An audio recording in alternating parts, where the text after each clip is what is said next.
What's going on, everybody? This is Mr. Coleman checking in. Had a little scenario that happened a couple weeks ago, and I wanted to share it with y'all, and I wanted your thoughts. So, I coach youth football, right? And a couple weeks ago, we had a little, workouts session and everything, and all the kids circled up at the end. Had been about 35 kids, and everybody circled up in a real big circle, social distancing and all that, real big circle. And the head coach asks, name, age, what city you're from, and who inspires you. We're going to stick on the last question, who inspired you. Who inspires you. So we get her start going around the circle, and I'm expecting to hear people say like J.J. Watt or Ezekiel Elliott or Julio Jones. They go around the circle and starts naming football players. So I'm starting to think, like, who's going to say that their parent inspires them, right? So we find around, gets to maybe about the fifth kid, and he says, my mother inspires me. I was like, yes, somebody said their parent. Next thing I noticed, it was going around the circle. Remember, 35 kids, right? We get my mother, football player, football player, football player, football player, football player, football player, my mother, football player, football player, football player, football player. It goes all the way around to 35, right? I noticed not one kid said their father. Not one kid said their father. Out of 35 of those kids, 98% of those kids was African American, right?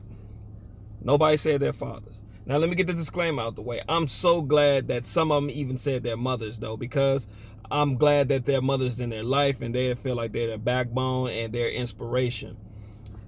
But fathers, come on, man. For the fathers that's taking care of business, and for the fathers that that's there in their kids' life, they're stepping up to the plate, they're there in their kids' life, they're doing what a father is supposed to do, this video ain't for you. But for the fathers that's on the line, on the fence, hesitant on doing stuff for their kids, that you're not doing enough for your kids, especially your sons.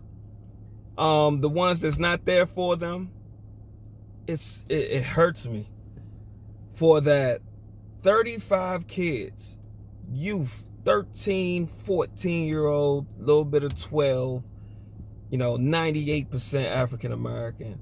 Nobody said their father. And I know some of them kids' fathers, and they're there for them kids. They're there for them. They're in their lives.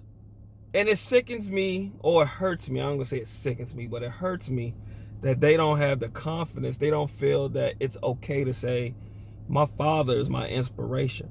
They feel like, that's going to, substitute their masculinity.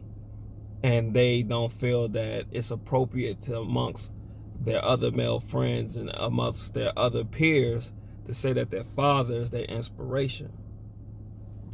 It hurts, man.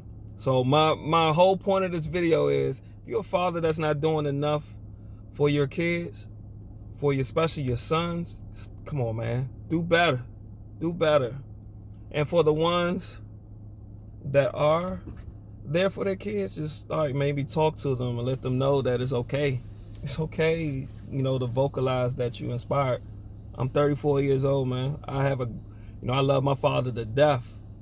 It's been a long time, unfortunately, bad situations had to happen for me to actually start opening up and communicating and let this great, amazing African-American dad, he ain't a real nigga. He is a real father, black father. It took bad situations for me to finally start expressing that I love this man and I truly appreciate everything he done for me. And it shouldn't have to get to that point. So why these kids are at 13 or 14 and they got their fathers in their lives, man, just let them know it's okay. It's all right to speak up, man. Y'all have a good day.